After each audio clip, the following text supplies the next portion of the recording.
Hello, everyone. This is Dan Keevan with HotSauce Technologies. I appreciate you joining the webinar today. We will be getting started in about 5 minutes. We just want to give everybody a chance to log in, and then 5 minutes after the hour, we will be locking it down. If you had anybody, any partners or anybody else who needed to join you, make sure they are logging in the next 5 minutes, or else we will need to reschedule for another session. But we will get started here shortly once we've given everybody a chance to get in here.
Appreciate your patience. We just got about 2 more minutes before we're going to get started. Once again, I will be locking down the webinar at 5 minutes after the hour, so if you have any people that are supposed to be attending as well who haven't joined in yet, make sure they get logged in quickly, or else they will be locked out. But we will get started here in just about 2 minutes at 4:05.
All right, we can go ahead and get started. I am locking down the webinar. You should be seeing HotSauce bouncing around on your page currently. If you don't, you may need to minimize your browser or any sort of email programs you may have opened up. Sometimes it does open up behind that, so make sure to minimize anything that you have opened, and you should see HotSauce floating around currently. Once again, my name is Dan Keevan. I'll be running the webinar. We're going to go through here. I'm going to show you guys our basic order entry process. We'll briefly discuss a little bit of the clock-in labor options. I'm going to show you how some of our modifiers work, and then we will show splitting up a check, and then move on to bar functions, our to-go functions, and then finally we'll wrap up with online ordering. During the webinar, if you have any questions, feel free to put them into the Q&A portion of the Zoom webinar. You will need to type them in. If you want to put in your questions as we go, feel free, or you can hold them until the end. I'm not going to answer them until we get to the very end, but I will scroll through and go back over any questions that were entered as I was going through the presentation. Before we get started, I do have my little sales pitch for why HotSauce. Well, we are a food and beverage-based POS system. We're not a one-size-fits-all. So we just focus on restaurants, bars, and nightclubs. We don't go after retail, grocery, convenience. So you're looking at a POS software that is designed with your industry in mind. We also keep that in mind when we're doing our hiring. So all of my support and implementation staff have at least a year's worth of restaurant experience, if not several years. A lot of them have managed as well. I myself was in restaurants for 10 years and managed for 8 of those. I can't stress enough how big of a difference it makes when you call in for support or when you're getting your menu built, that you're speaking with people who understand your industry. We're not reading from a script or part of a one-size-fits-all trying to fit your square peg in our round hole. We're going to customize this for you, but we already know some of the requests, some of the features you're looking for because we've been in your shoes. That out of the way, I will go ahead and get started with the demo. Before I clock in, I do just want to point out that this logo can be replaced. So if you have any terminals that face outwards towards your customers, if you're just concerned about branding, or maybe you just spent a lot of money with a graphic design artist for a nice logo, well, we can make sure you get your money's worth, put that on the screen, and replace our logo with yours instead. To log in, most employees will just use a 4-digit number. We do recommend, but we don't require managers to use our cards that we can provide. It provides a little bit of extra security. Now, employee can't learn a manager's number and clock in their coworker or give their friends a discount. Instead, they have to have that manager card physically in hand if they want to use a management function. We can also provide and support fingerprint readers. And while they are pretty cool technology, I'll generally try to talk most of you guys out of it.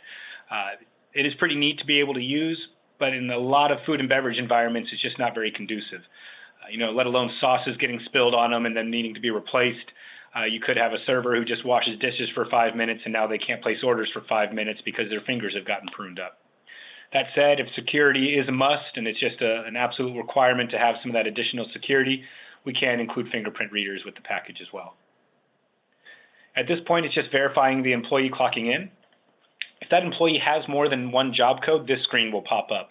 If they're only a server or only a manager or only a bartender, if they only have one job code, it will just skip past this screen. Each of these job codes can have their own pay rate and security setting. So I could have one hourly rate as a server, a different hourly rate as a bartender, and then salaried as a manager. The security settings can be set per job code or per employee. So I could have it to where all servers have the same access, all managers have the same access, and so forth.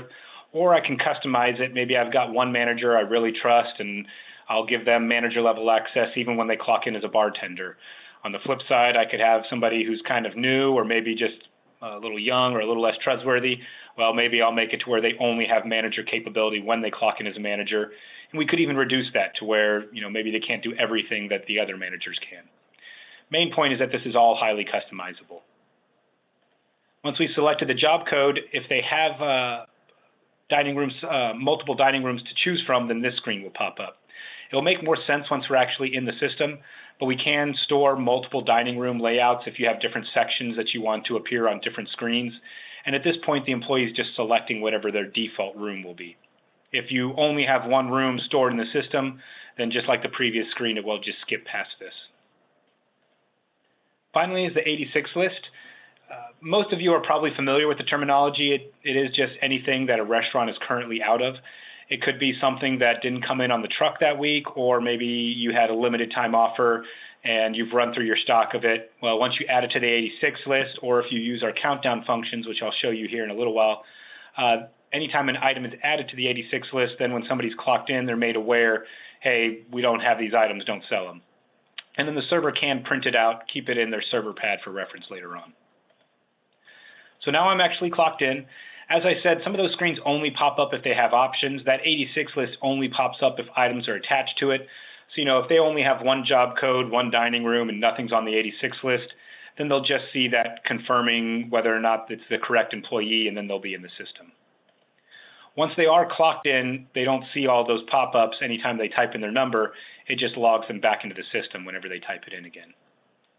This is not a typical dining room setup. This is just one I did to show we can do a variety of shapes.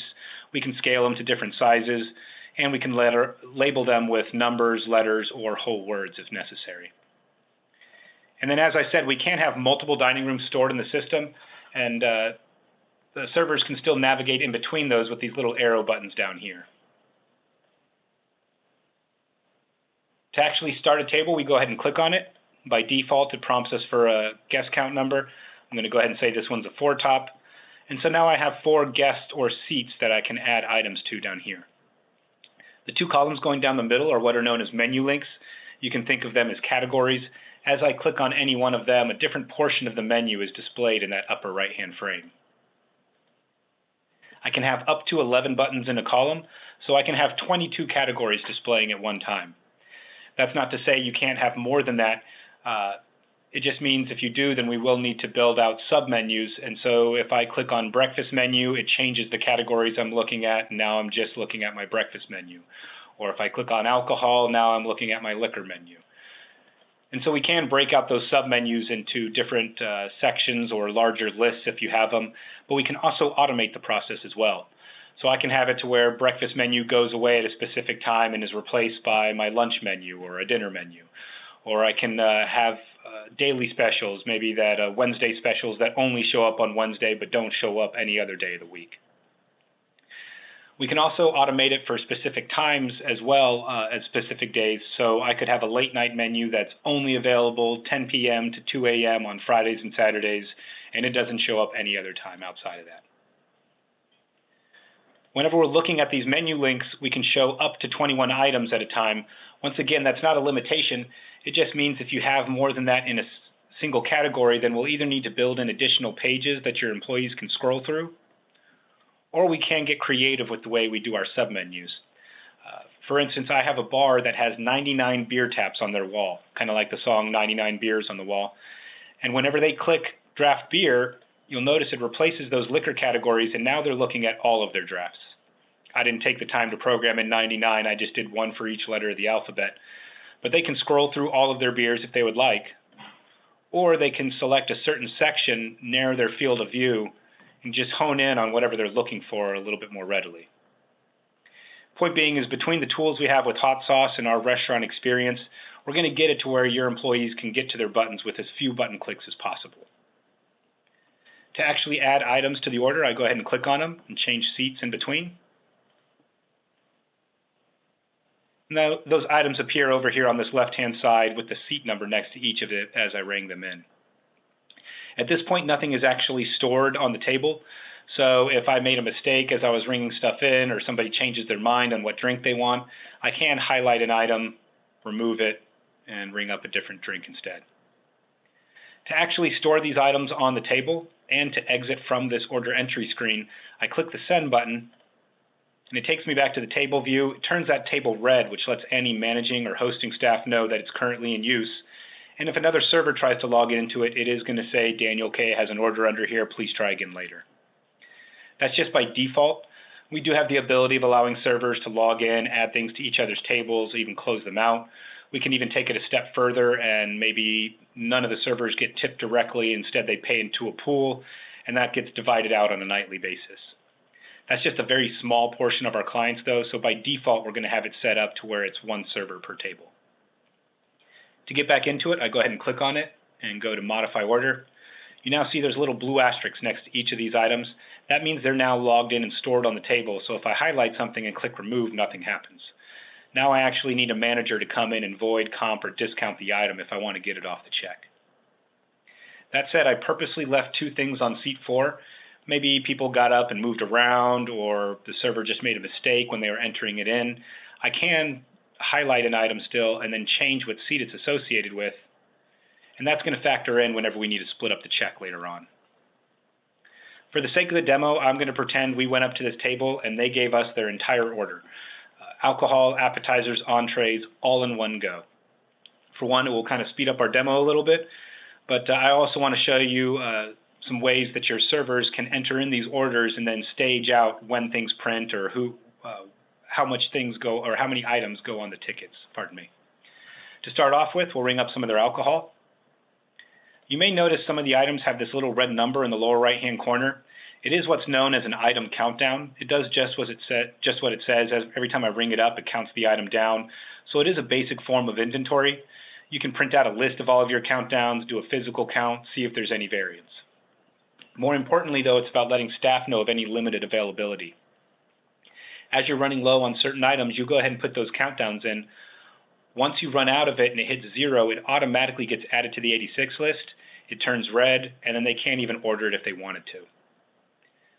So what you can do is before a busy dinner rush, you go ahead and put in your countdowns on some of the items you may be running low on.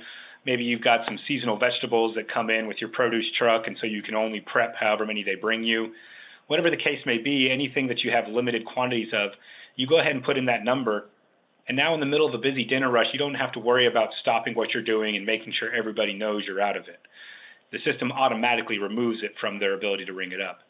More importantly, you don't have to go back through your old tickets, try to figure out, which one of these slipped by before we figured it out, go comp this off of table 10, figure out what else they want and apologize and let them know it's going to be a while before their replacement dish comes. You don't have any of that awkwardness to deal with now because the item is automatically added to that 86 list, so your employees can't ring it up once you've run out of it. I'll put some alcohol on the check. Now, as I said, we know their appetizers, we know their entrees, but I want to go ahead and send these off first. For one, it will mean that as I'm ringing up the appetizers and the entrees, the bartenders go ahead and get these ready, and hopefully by the time I'm finished ringing these up, they've already got these drinks waiting for me. Additionally, the Send Stay button can help out just in staging courses, which you will see here with the appetizer here in just a moment as well. But so I click Send Stay. The blue asterisk has appeared next to these items, meaning they're now printing out at whatever printers they're supposed to go to. In this case, it's a bar printer probably. But it stays on this screen so we can keep bringing up the rest of the order. I'm going to go ahead and ring up an appetizer now and show you how some of the modifiers work. This is what's known as a forced modifier, meaning whenever I ring up the item, it pops up and it's going to force me to choose a sauce if I want to continue ringing up these wings. It could be a side item for an entree or a temperature for a steak. Anytime you need a modifier that you don't want your employees to skip past without being forced to choose one of those selections. Once I choose the sauce, it automatically advances to the next modifier in sequence, and this is known as an unforced modifier. I've got some cooking instructions, I've got some ingredients, but if I don't need to use any of these, then I have a Done button that I can click just to skip past it. Finally, this is also an unforced modifier, but this has got a pretty neat tool set up where they get a certain number of the items for free, and then it automatically charges for anything extra. In this example, with 10 wings, they get 2 dressings for free. Anything else after that gets a charge. So I do a ranch and a blue cheese, nothing happens.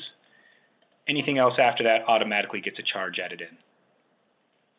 That's just one way we're ensuring whatever prices we pass along, or whatever items we pass along to the kitchen, that price is already following along with it.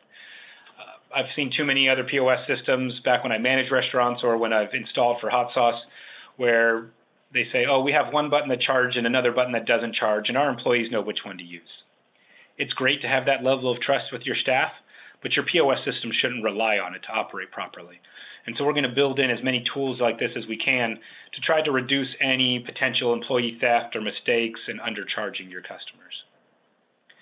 Once again, I know the entrees that they want, but I want to go ahead and get these wings in them by itself, so I'm going to use the Send Stay button again. I should mention we do have a coursing module where you can have courses 1 through 5, and now you're assigning a course and a seat to every item. And then you can send back fire tickets to the kitchen as you need each of those courses. That's a very small percentage of our customers who actually take advantage of that. Most of them are able to use the Send Stay button, and that tends to be the quickest way for them to get their orders in while still having the ability to stage what goes on which ticket. So I go ahead and click Send Stay. Once again, this is printing out in the kitchen, but it stays on this screen so we can keep bringing up the entrees. Sometimes it's apparent how good of a function it is. Sometimes it needs a little bit further explanation. But if you tell your employees that they've got to click Send to get something on its own separate ticket and then go back into the table, 9 times out of 10, they're going to quote unquote forget to do it, either because they couldn't be bothered to do the few extra button pushes or because they were afraid they were going to forget whatever else went on the order if they left the screen. We put the button here. They don't really have any excuse to use it. And if we can eliminate a few extra button pushes, well, that's more time they're spending with your guests and less time on the POS. I'm going to go ahead and ring up some entrees now, show a few more of our modifiers, and then we'll get to splitting up a check. For one, we can 86 or put a countdown on modifier items as well. And regardless of what burger I ring up, I'm going to see the same 86 wheat buns and the same countdowns for sesame seed buns. And so it also could be a side item modifier or any modifier that you use across multiple items. You can still put a countdown on it, and it doesn't matter which one they ring up. That countdown holds true across all of them. I also want to discuss the way the pricing works. Now, previously with the 10 wings, they showed up as $10.99, and then the ranch and blue cheese show up 50 cents next to each of them. And that's how it's going to print out on the receipt as well. Well, we also have something called roll-up pricing. So this burger right now is $14.50. I'm going to add cheese to it, and it's going to add 50 cents. Excuse me.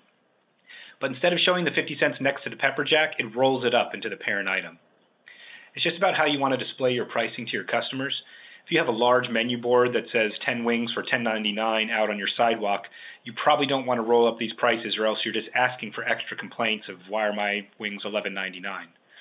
On the flip side, if they've already handed back their menu, maybe they don't remember this price, or else you just want to have a clean receipt, well, then we can roll up these different modifiers so your customers don't feel like they're getting nickeled and dimed over each of their choices, and so it just makes the receipt just look a little bit simpler with one price per item per guest. However, I could still add bacon to this burger, and it adds in $1. So even within the same modifier screen, I can have some items that roll up and other items that don't. Additionally, on this screen, I want to talk about these buttons running along the side. These are known as action buttons, and they allow us to keep these modifier screens a little simpler than some of the other POSs you may have seen. So with some other POS systems, you have to have an onion button, a no onion button, and on the side onion button, and it just clutters up everything going on within this modifier screen, or else you have to have multiple pages that you scroll through. Well, with ours, I can add an onion, or I can say no onion, or on the side, and I'm just attaching a simple caption along to whatever cooking instruction or ingredient that I'm using, so I don't have to duplicate a lot of these buttons with multiple pages to have all the different options available. However, I can also affect pricing with these as well. So previously, I added bacon to the burger, and it charged $1. Let's say this is a specialty burger that comes with bacon, but this customer doesn't want it. I can actually do no before I click bacon, and it zeroes out the price because it recognizes, hey, we're removing something rather than adding it. Or else if this is a burger that doesn't come with bacon and they want a whole lot of bacon on it, well, I could do extra, and then that's going to double the charge instead. So once again, we're just trying to make sure anytime we're passing along some instructions to the kitchen, there's a price function tied to it already. Another type of modifier I want to show you is our pizza modifier.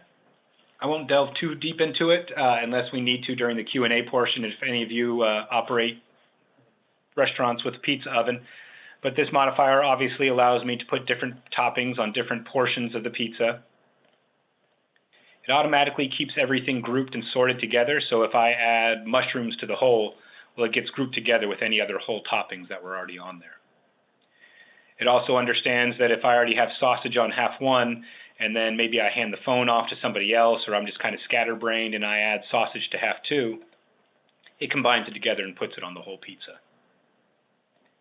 And then finally, we can remove these quarter options so they don't even show up. So if it happens to be that, yeah, we'll offer them halves, but we don't want to offer them quarters, we can make it to where those options aren't even available to confuse your servers.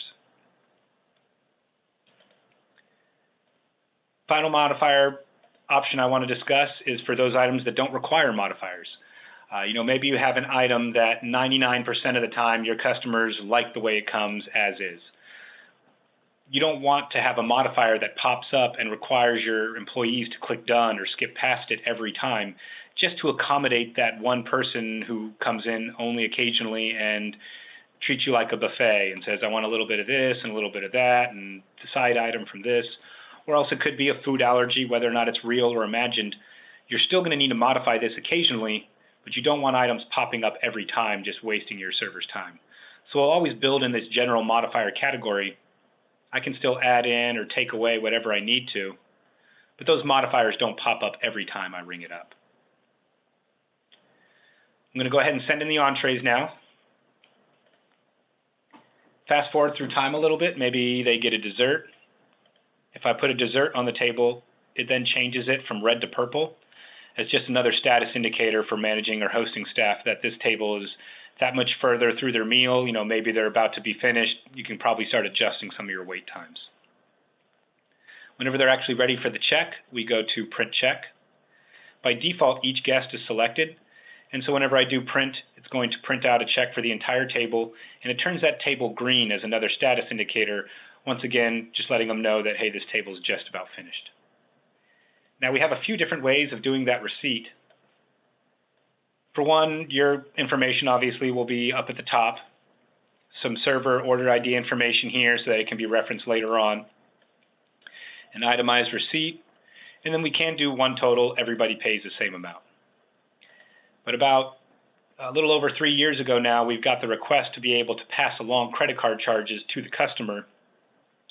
And some call it cash discount, non-cash fee, non-cash adjustment, credit card surcharging, all sorts of names depending on what area they're in and what sort of rules they have.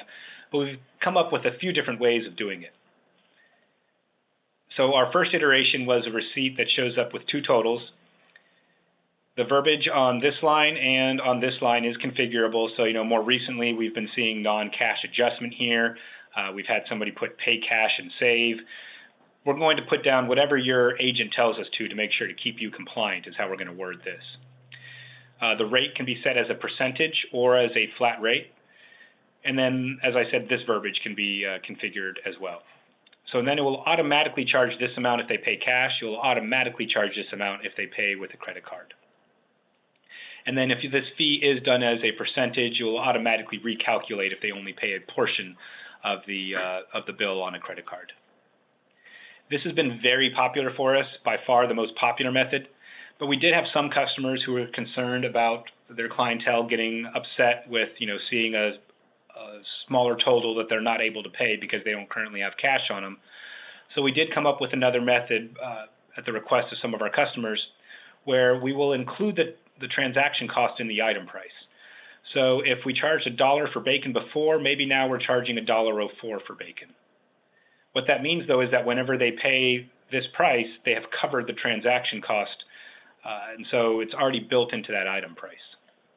However, if they choose to pay with cash, then we can make it automatically discount the receipt, but they only see the discount and this total after they have paid cash and get a receipt printed up after the fact. There's pros and cons to either method. Obviously, with this way, you may not anger some of the guests who see this larger total that they have to pay.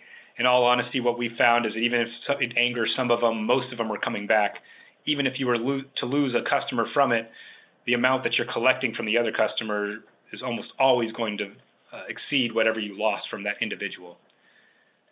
With this method, if you're trying to kind of play your cards a little closer to your chest and maybe not tick off those customers, well, your cash customers are also going to be just as ignorant of it. So somebody could pay the cash amount, not realize they're getting a discount, and then your employee pockets this difference. Pros and cons to either method, but you'll discuss it with your agent, and some of them have a way that they prefer you to go, but we have options. Now we take that receipt out to the customer and they say, hey, you know what? They're a couple, we're a couple, but we're splitting that check in between the two of us. So I'm going to go back into the table and split up that appetizer. I first have to highlight it. And then if I go to this edit check screen, I have a split item function. Because I have 4 people on the table, I can split the item up to 4 ways. And this is always going to scale. So if it was a 10 top, I would have a split 5 through split 10 as well. In this example, we're just splitting it in half. And then I can go and assign the other half to the other couple at the table. I can now go back in and reprint the check per couple. And to do that, I just select the first guests and then print. Because I only printed out a portion of the table, it automatically prompts me to see if I need to print out anybody else. And then I could do 3 and 4 as well. One other option I'd just like to point out on here is the separate checks option. If you ever deal with large parties where it's a lot of people paying individually, this can be very useful. The last restaurant I managed was in a university town, and we had banquet rooms ranging up to 200. It was entirely possible I could have a server with a 30 top that's all university students, all paying individually. Well, rather than going guest 1, print, yes, guest 2, print, yes, I can just click separate checks one time, and I'll automatically get 4 checks for that table, 1 check for each guest at the table. Closing it out is a similar procedure. I get the same sort of interface as when I was printing it. I select which guest I'm taking a payment for, and now I'm just looking at the items in total for that first couple at the table. So we split up an item at the table. We split up the table by seat number. The only other way we typically need to split it up is splitting up the payment itself. We've got 2 different ways of doing that. For one, they could just specify different amounts. So maybe they say, hey, we're paying $20 cash, and then the rest is going to be on a card. The remaining balance is $22.36 if they were to pay with cash. Because I'm paying with a credit card, it does pop up here and shows me it is going to be $23.18 with that fee added in, and that is only based off of this portion of the bill being paid with a credit card. Once I've closed out that other portion of the check, it automatically prompts me to see if I want to close out the other seats because it recognizes I still have open orders on that table. If I click yes, then it already has those remaining guests selected, and now I can take their payment as well. Now, another way of splitting up a payment is splitting it up evenly between different payment types. It could be one person who says, hey, I want to put half on this card and half on this card, or it could be 3 people who say, hey, we're each going to pay for a third of this check and we don't care who had what. You know, the scenario, servers really don't do math in their heads like they used to, so we got this split function right here. However many payment types you need to accept, you enter in. And now because I put in a 3, any payment option I hit is only going to be for a third of the check. Even if everybody pays with cash, we can still get a change due for each customer so your server doesn't have to break out a calculator.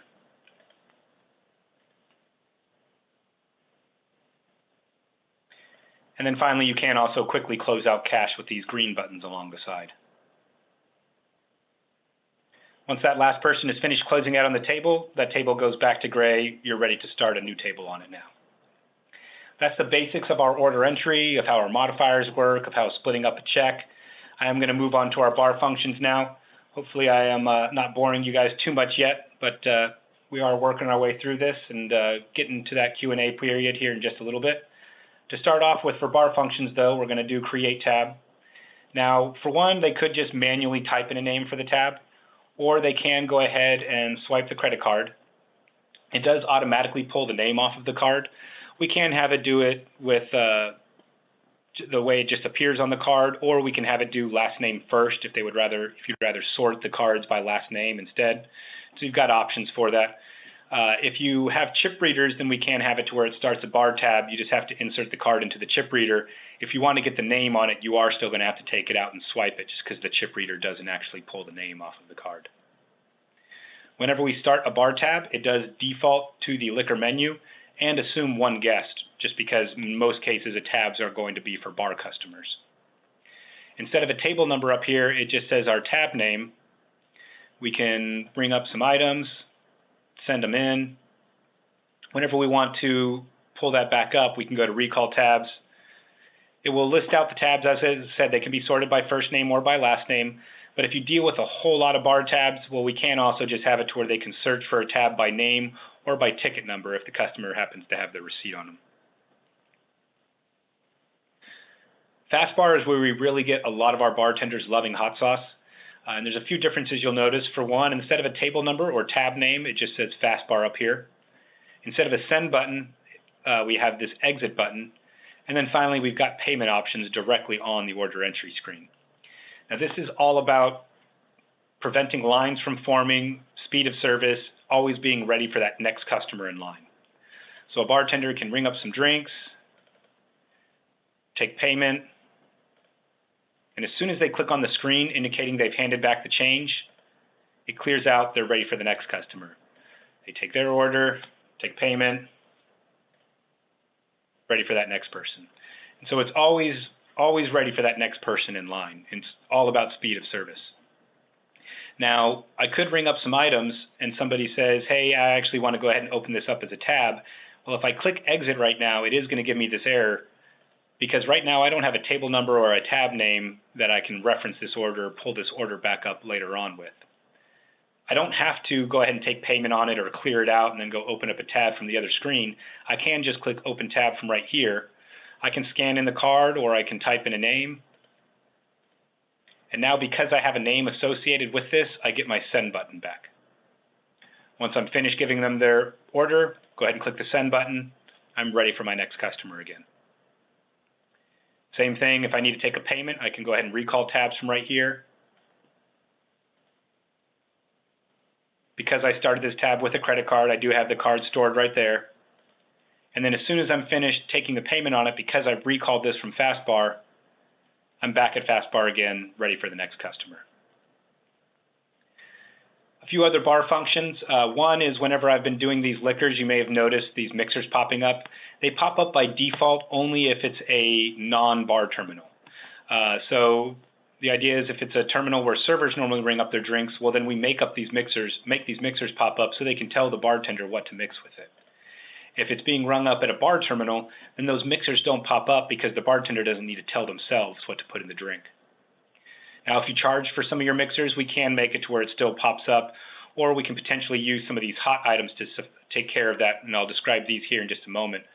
But the idea is just trying to make it to where the bartenders aren't being bogged down, always just being able to ring up what they need to and get those drinks out as fast as possible. Same thing goes for the printing. If I ring this up at a bar terminal, then it by default won't print out anywhere because the idea is a bartender ordered it. They don't need a slip to tell themselves to make the drink they just rang up. Whereas if a server rings it up, well, then it's going to print out at the bar terminal or at the bar printer so that they go ahead and make that drink and put it on the service bar area. Now, these blue buttons right here, as I mentioned before, are called hot items. And the idea is that regardless of what section of the menu I'm in, they remain the same. It could be items that you just need easy access to because they get ordered a whole lot. Maybe you've got some food specials that aren't on your regular menu. Your servers kind of tend to forget to upsell them or to mention them to the customers. So we can go ahead and set it as a hot item so they're always kind of in their face reminding them to go ahead and mention these. Or it could even be modifiers that you need to use a lot, either because they get asked a lot or because they're just really important that the server remember to put it on there. Just anything you need quick access to, we can set up as one of these hot items so that they're always available. That's the basics of our bar functionality. Oops, pardon me. We're going to move right along now to our express area. And this is where you would be ringing up any of your call-in, carry-out, delivery orders, that sort of thing. Carry-out is just going to be where somebody just walks in to pick up the order, or walks in and places the order with you. And so you may not require as much information as if they call in or if it's a delivery. But we can rename these with whatever sort of verbiage you use within your restaurant. And we can also require different information to be entered depending on the order type. By no means am I able to show you all of the options you have on here during this demo. I've just shown you some broad basics, but we've got a lot of different options on here. If there's something specific you're looking for, feel free to pose that question during the Q&A portion. For carryout right now, I have it requiring a name, but we don't even have to do that. It could just go automatically into the order entry area, and then we're just going to operate off of a number instead. I can ring up some items, send them in, and now it shows the name up here. It has its own color code for the carry-out orders. As I said, if we don't enter in a name, then we're just going to use a number. Whenever they come back in to pick it up, we could then go ahead and take payment at that point. However, I could make it to where, just like Fastbar, we have payment options for carry-out, and instead we're going to make them pay for that order before they leave or before they go sit down, so that whenever we hand it back to them, we know it's already been paid for. And that's all depending on your preference, how your workflow goes, and how you want the system to be set up. Call-in order is going to require a telephone number. We do have the ability of integrating with the caller ID box, where it will automatically fill out this number depending on which line they select whenever they pick it up, or they can just type in the number. It's going to take you to a customer information page. If that customer has called in before, then any information that was saved on this page will display again. If this customer has never called before, it's going to, by default, at least require a first name. For call-in orders, for delivery orders, it's going to require a first name, street number, street name, city, and zip. But for either order type, we can require any one of these fields. So if for some reason you wanted to require a last name, we can make it to where they had to put in something. Additionally, on this page, you do get a little bit of history of this customer's business with you. So the first time they placed an order, total amount of orders done, total dollars spent, average per order, and then the last time you heard from them. This is just a quick overview of the customer for a little bit of familiarity. You can run reports on a back office program showing all of your customer information that's been entered, and then search, sort, or filter it in a variety of ways to hone in on different demographics. Depending on average order total, total amount of dollars spent with you, the last time you heard from them. There's a lot of different ways to search for your clients. Additionally, on this page, you can also schedule an order for some future time. So it could be, a couple hours in advance, a couple days, months, or even years in advance. I can still take a payment on this order, but it doesn't show up in my sales or taxes until the day the order has actually occurred. And that happens for two reasons. For one, you get better analytics. You don't want to ring up a really big order for, a really busy day for you that you expect to have a lot of business. And then a year from now, you're trying to figure out and scratch your head, and why in the world did I have so many sales on a slow Thursday or whatever day it happened to be that you actually rang it in on? So you get better analytics by these sales actually showing up on the day they occurred, but you also don't pay sales tax until the sale has actually occurred. That way, maybe they call up and cancel April of next year. You don't have to go back and try to see if you can get a refund on the sales tax you paid the year previous, because that's pretty much just not going to happen.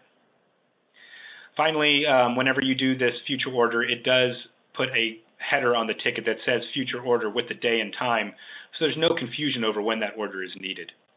There's a lot of different timing methods we can set up on when this order prints out, but it will always show the date and time, so regardless of when you have it set up to print for future orders, the kitchen knows whether or not they need to make it now or not. Whenever we click Finish from this screen, it does take us to the order entry area. Now, because I typed in the telephone number, I do have their most recent order here, and I can easily reorder those items just by clicking on them, and all the modifiers and everything get included whenever I reorder it. I send it in, and now it has its own color code and tag for call-in orders, and any telephone or name that was typed in shows up on here so that it can easily be identified. I should mention as well that each of these order types, I'd mentioned they can require different information, but they can also have a specialized header for the kitchen ticket per order type. So I could have call-in, carry-out, and delivery all just print up with a kitchen header that says to go on the ticket, or we can actually specify call-in, carry-out, delivery. Maybe you time those out differently. But the cooks will always know that the order, whether or not the order needs to be boxed up or made for in-house based off of that header. Finally, we're going to talk about delivery. As I said, it does require a little bit of additional address information. We can do address verification as well from this part. There is an additional cost for that, and unfortunately, I can't quote it to you because it's based off of how large of a map you draw and how many addresses are contained within it. But then if you do that, then it can pop up and say whether, like if this address falls outside of your delivery area, it can say invalid address, a manager overrides it if they want to, and maybe they say, hey, this has been a really good customer of ours, we're going to take your delivery order, but you need to pay a little bit more for the delivery charge because you're kind of far away. Now for this customer specifically, their delivery charge is $8, which is more than what everybody else pays for delivery. Whenever we click Finished, it takes us to the order entry area. And just like with the call-in orders, we do have their most recent order, so I can easily reorder those items just by clicking on them. I send it in, and then it has its own color code to differentiate it from the other orders. Finally, before we get to the online ordering, I do just want to point out we do have a program called driver routing. I don't want to get too far into it unless we need to during the Q&A, but it does allow you to know which drivers are in store, which drivers are out on delivery, how long they've been out on delivery, and then you can assign the orders to the drivers. So at the end of the night, you get a report per driver that shows all of the cash they collected just for their orders, all of the credit card tips that they were given, and it can even factor in any portion of the delivery fee they get, so that you have one total cash number for each driver at the end of the night without having to do any calculations on your own. I am going to move over to our online ordering area now, so I do have to share a different screen with you. Bear with me just a moment. And you should now be seeing HotSauce Cafe's online ordering website. This is obviously not a real restaurant. This is the one we use for demo and purposes. This banner image up at the top is customizable, so you can include your logo, your own image of your restaurant or some of your food items, whatever you may have to try to personalize the page. We can also include any sort of additional informational stuff about the restaurant, you know, the food types you do, order types you allow, address or hours.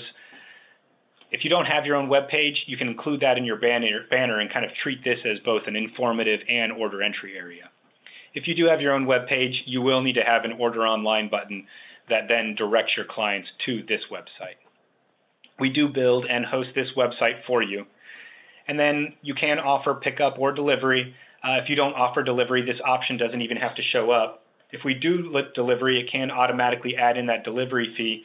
And we can do address verification for free online just because it's a little simpler since they're already on a web browser. But it is just going to be a simple radius from your store that you'll accept delivery orders from. We also have several different themes that we can do for this website. So, I mean, this is just one of our color patterns, but we've got, I think, at least 10 of them that we can potentially choose from. So you can kind of have you can pick and choose what you want your website to show depending on what your color pattern is, what you feel like best matches with your logo and your menu. These categories up at the top does allow your customers to skip in between different portions of the menu. It is a scalable website, meaning it's mobile friendly. So, you know, if I zoom in on it and kind of treat it more like it was on a phone, well, it will combine those categories together and then show anything we need to, depending on what size they have, what size screen they're operating on. You can include descriptions and or images on your items as well. And then the modifiers are going to be a little bit different since these are customer facing rather than employee facing. So just like we have force modifiers for the employees, we can do modifiers where your customers have to choose a certain number before they can order the item.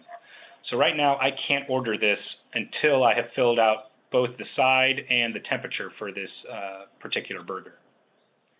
It could be, you know, choose 2 meats for a combo or choose 3 appetizers for a sampler. Whatever numbers you have, we can match up with some different modifier options in our online ordering process. We can also do modifiers within modifiers, so I could have it break out from baked potato and offer different toppings or dressings for a salad. Once we've selected the appropriate number of modifiers, we can now add it to the cart if we want. If you would like, we can choose to include some special instructions per item. Some of our customers like to have this, some of them don't. You know, some of them don't because they want to avoid the customers doing things like add ranch or extra bacon. So if you want to have that, we can, but it doesn't have to show up. Once we add it to the cart, we do get a running total over here. And you can put in a minimum amount that they have to order before they're allowed to place it. Let me go ahead and throw in a few other items on here.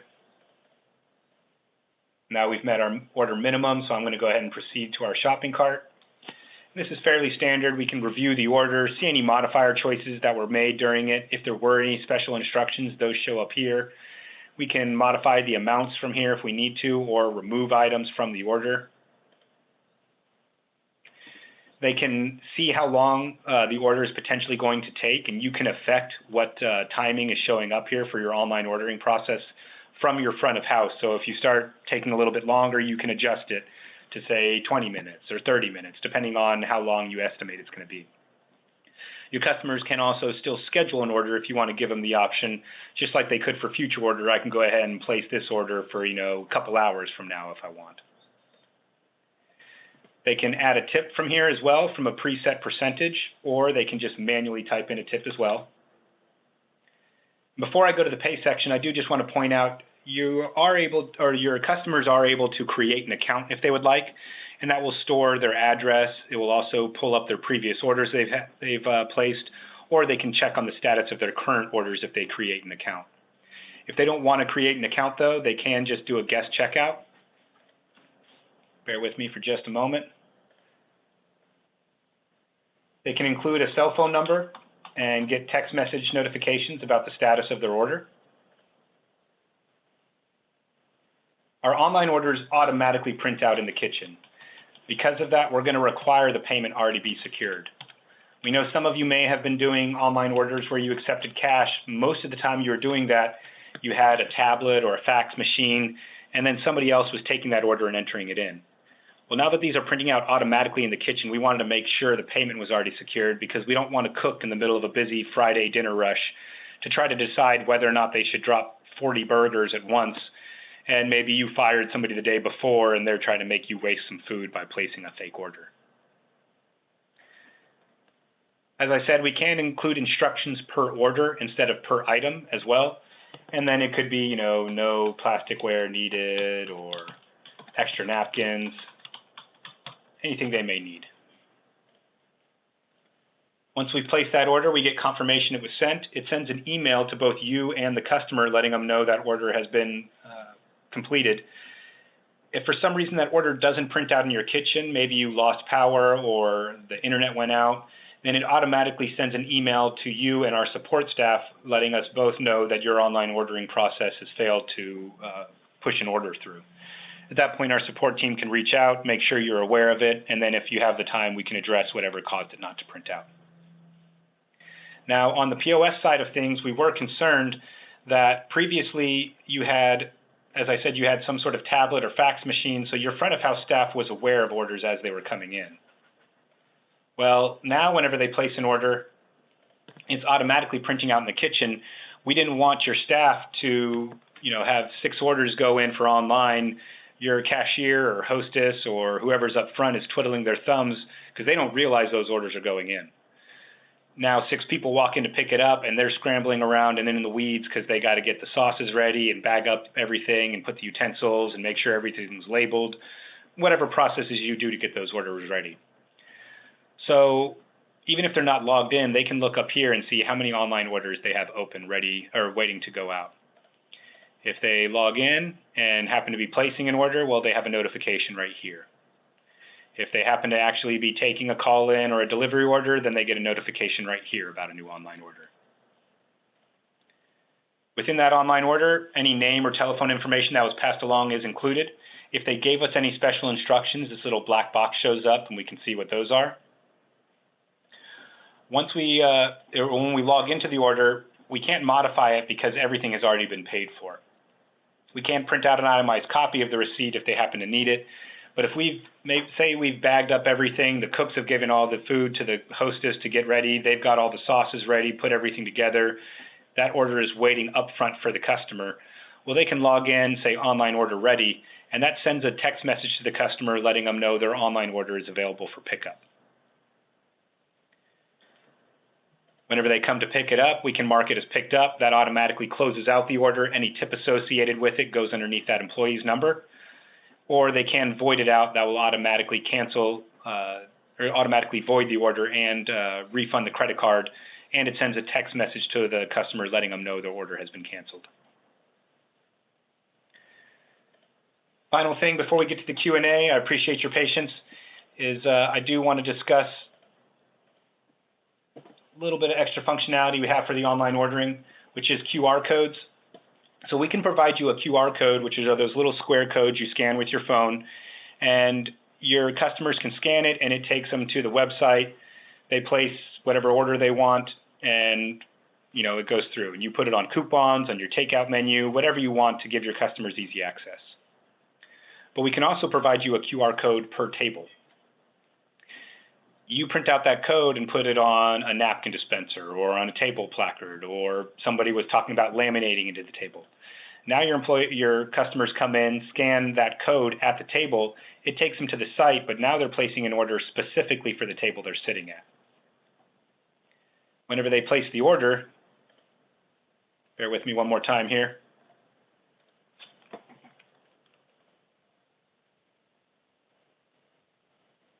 We actually developed this for an event space where they would have concerts, and they couldn't always make it out to the table because people might be standing up and cheering, and by the time they made it to the table, they said, hey, you know what, we were going to get a picture, but now he just wants a margarita. They got annoyed with all these people kind of second guessing or having a little bit of moderation. So we developed this system for them fairly quickly so that they could easily place orders from the table. The customer themselves could easily place the orders, and they didn't have to worry about always making it out to them. On the POS side of things,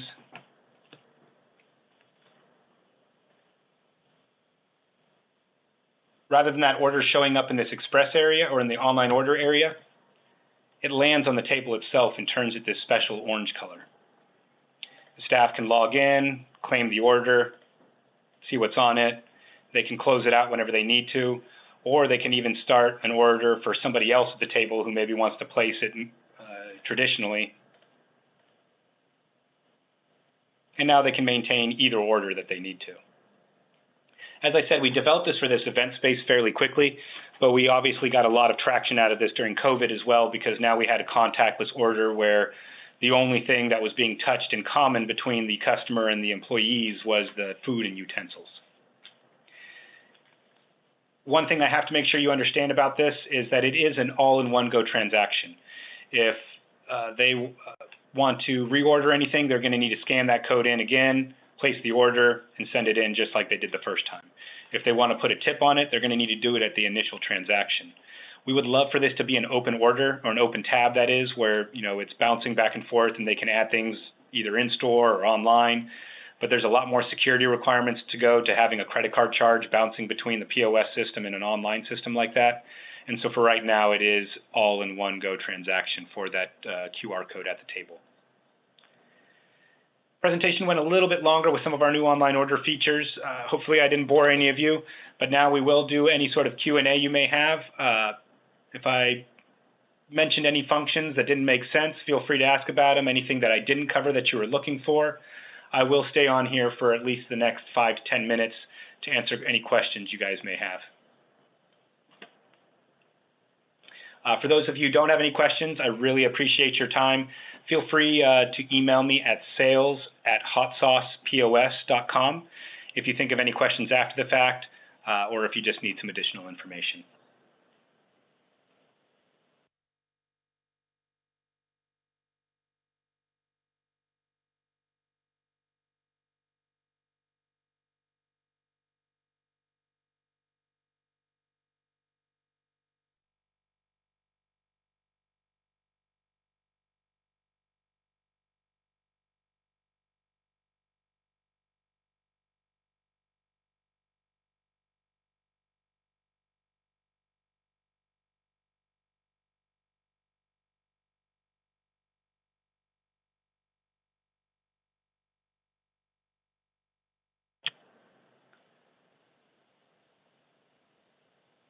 Got a question, what type of tables can they use, Android or Apple? I'm not sure what you mean by that. This is a Windows-based system, but that doesn't really revolve around what tables they're using. I'm not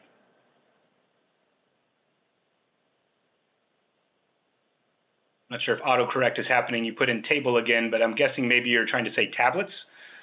If you're asking tablets, the tablet solution that we're about to have available is called the PAX A920.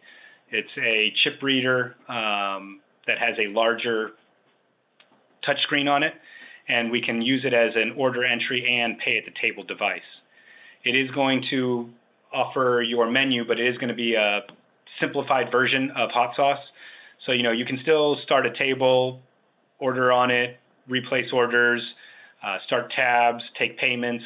But if you need to comp a table or transfer something, most management functions, they're going to need to go to a regular terminal. They're not going to be able to do that on that handheld device. If you weren't asking about tablets, I will need a little more clarity on what you're asking.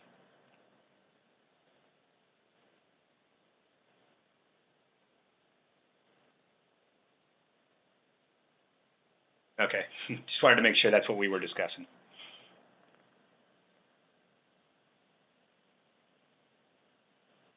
Thank you as well, and you have a nice day.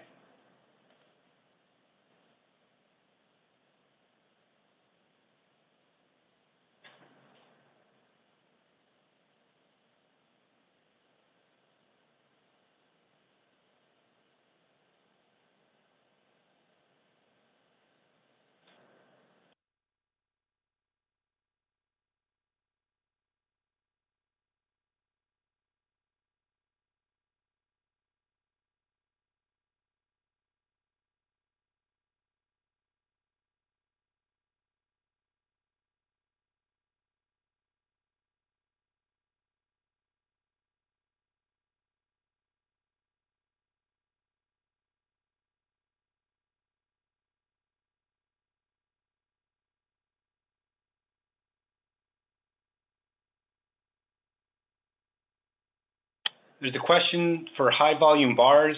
What does it look like when you close a tab but have not had time to settle the tab out with a tip?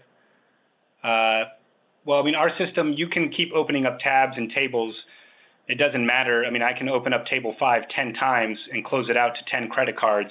I don't have to enter in any of my tips until I go to check out for the night, whenever I'm finished with everything. I can enter in tips throughout my shift if I want, or I can enter them in all at the end. But if I try to do a checkout without entering a tip for each of my credit cards, I'm going to get an error message, and then it's going to show me what orders still need to have a tip entered in. We set that up by default. It gives you just a little bit better accountability. We found that if you try to make it to where they only enter in tips where they had them, well, they may have 5 checks with a $10 total, and they may put the $3 tip on the wrong $10 check.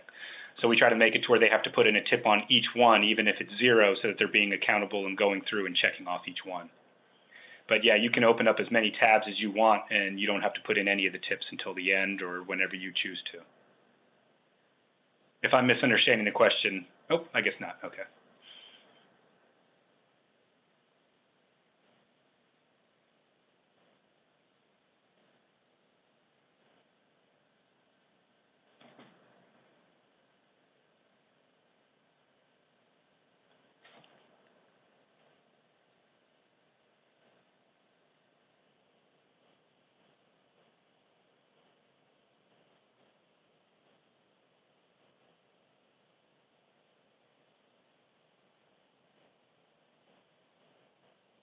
I will be on here for a few more minutes, but as I said, if you do think of any questions after the fact, or if you just need to email me, need to speak with me directly about anything, feel free to contact me at sales@hotsaucepos.com. And that will go to me or to any member of our sales team in case I'm not available to answer your questions. I do have another question. It's asking about a manager in a bar with 7 bartenders and they had to use the same number. We've got several different ways of doing that.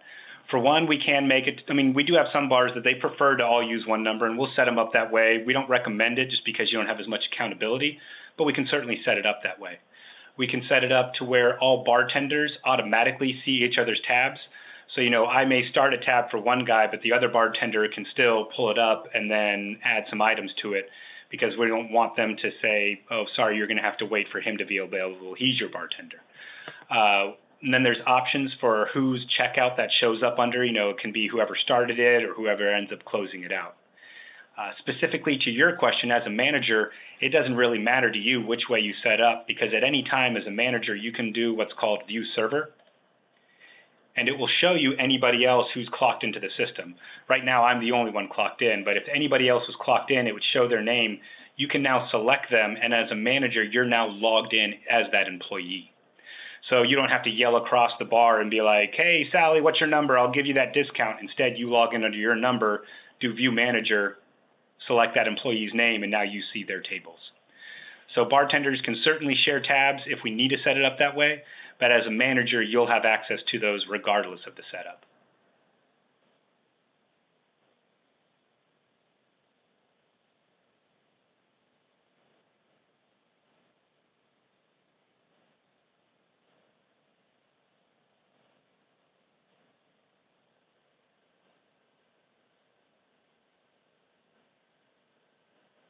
Thank you guys again for your time. I am going to go ahead and end the session now.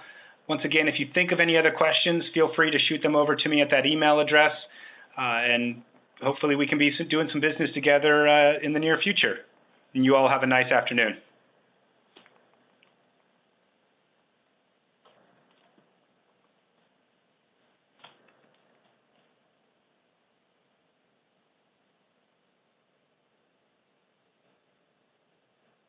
You got it in just in time. Okay. HotSauce, we are compatible with some other languages. We do have, we have Spanish-speaking technicians as well as some Mandarin-speaking technicians as well. We can set up the system to, ring up the order in English on front of house, but then it prints out in the kitchen in Spanish. Or we can have one employee log in and they have some other options in Spanish, whereas another employee logs in and they see it in English.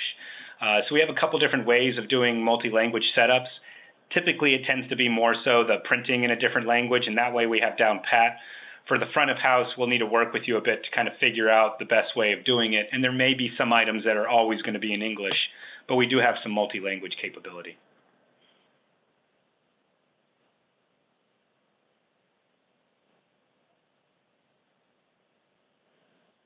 Not at all, and I am going to go ahead and end the session now, so I apologize if you have any other questions, but feel free to email them to me if you do think of anything else.